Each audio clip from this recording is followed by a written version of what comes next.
Hello my friends, John LaRuffa here with another Rules Speed Through, and in this episode we're going to take a look at Pirates of Maracaibo. I'm going to show you how to play this and the solo, and then hopefully it'll help you get it to the table as fast as possible, remind you of the rules you've already read, or just in general learn the game. Alright, let's do it.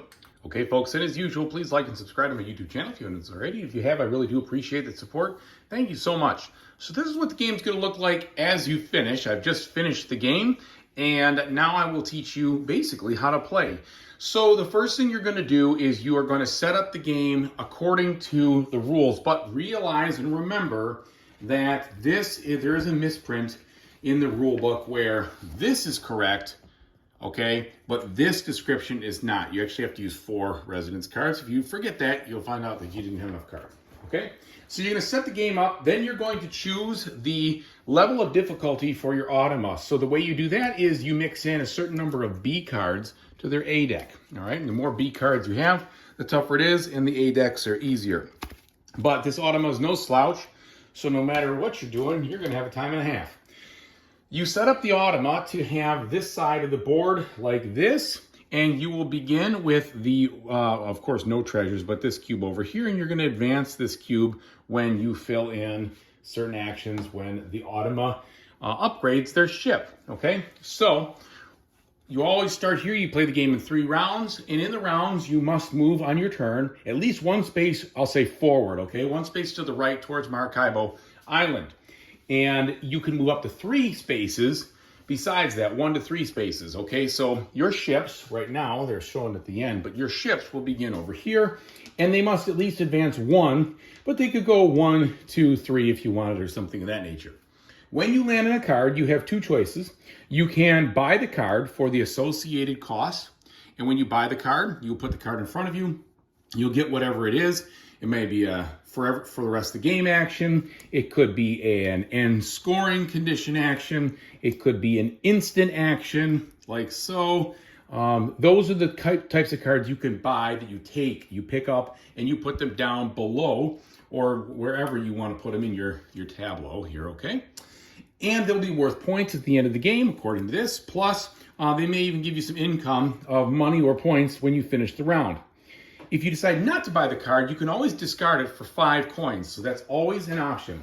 And if you remember, if someone else's boat is on the card, you must pay, in this case, you must pay $1 to the solo, or to the bank, pardon me. You know, the solo bot doesn't use coins. And if they land on your card, then you will pay, they will pay you from the bank 1 coin, okay? So a lot of these different upgrades you can read in the book. There's a ton of information there, as you know, that's all in the back. That's very important for you to understand how all these cards work. So there's that. Then, if you land on one of these spaces in the island, all right, you will first add one of the treasure cubes of the specific color, if there's a tile like this, to the treasure board, all right? And that will basically bring up the availability of that treasure, and it will also raise the points.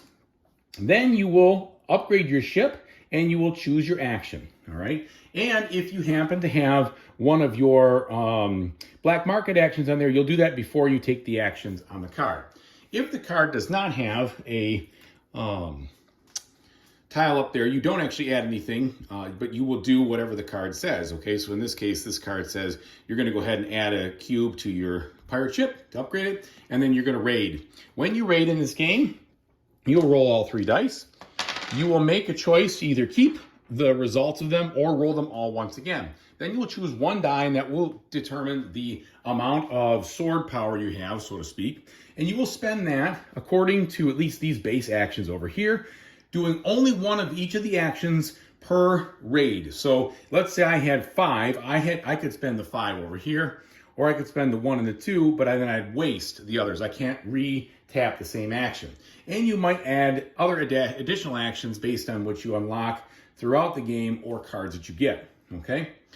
So that is the raid, and when you raid, you will almost always, you're trying to get some treasure. You'll take a treasure from the available spot, and you'll put it over here on your board, and if the board has a spot like the green emeralds do, you can cover that, get 2 points. Or if it's got the coins, you can cover this, get 3 doubloons. If it's already covered, you can't get that again, all right? But you must put the treasures above the line. Later on, you might bury the treasures. When you bury the treasures, if you cover any of the indicated icons over there, you will do exactly what it says. Plus, at the end of the game, every buried treasure is worth 2 points, okay? You will continue to proceed, and don't forget, you can't move onto or through any of these treasure islands. You'll proceed from left to right until you get to the end. A couple other actions we didn't cover. If you want to buy into these residences, you will go ahead and do so. They'll give you end points at the end of the game for specific conditions, plus for the first one there, you'll also get 2 instant points. You can get contracts in this game. Contracts are pretty straightforward. They give you a reward for the first tier or the higher reward for the second tier. You can also get a headpiece, and if you want to get a figurehead for your boat, you can only do that once. Once you have it, that's it. It's there for the rest of the game. There are rules in how you upgrade your ship. You can't go to the next set of upgrades until you have at least 2 cubes over here, and then at least until you have 8 cubes over here before you cross over here, and then the final one, 12. Okay? Once you get all the way to the right side, you must upgrade your ship and stop once you cross from this spot over. And then after upgrading your ship, you'll get to choose a raid action plus 2 swords, an explore action for 4, or you can decide to take any of the residence and buy into the residence cards that are out there. I'm not sure what they're called, residence or something else. But any of those kinds of end game scoring cards you can buy.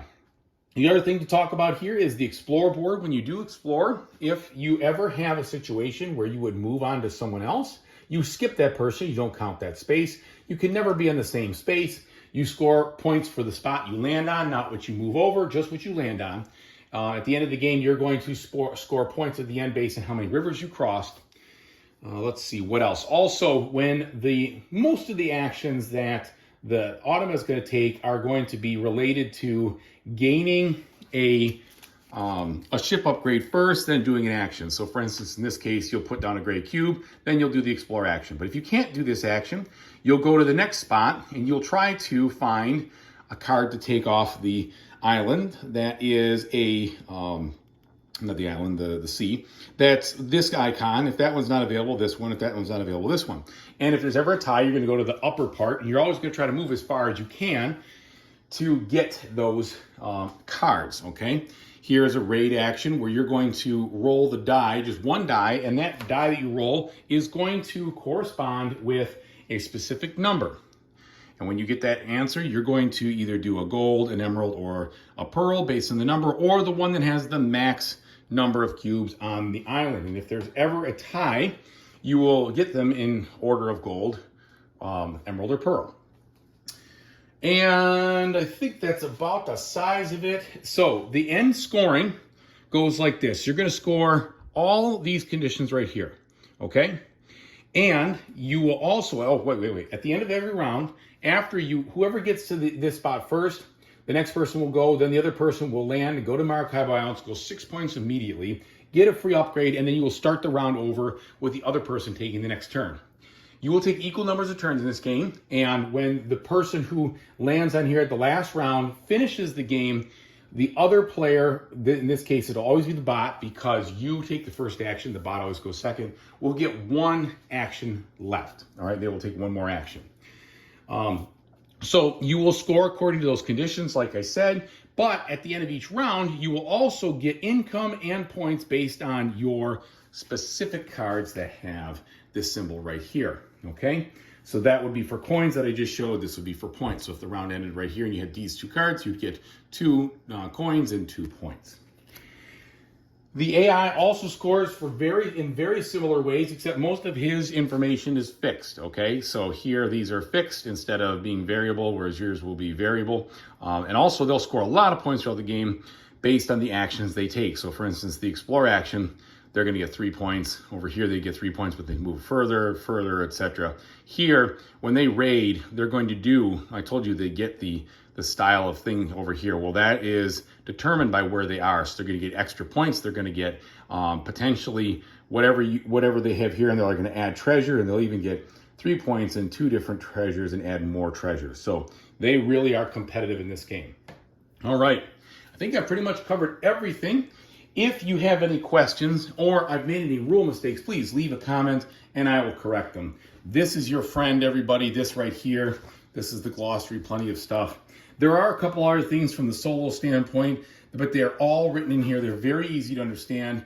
They say exactly what you should do, so just look that up for some of the icons and specifics of what they do. And that's it. Very easy game to learn and a pretty easy game to play. I really hope you enjoy it. This is a lot of fun, folks. So, as I always say, whatever you do in the future, I really hope you have a fantastic time doing it. Thank you for watching, and we'll see you soon.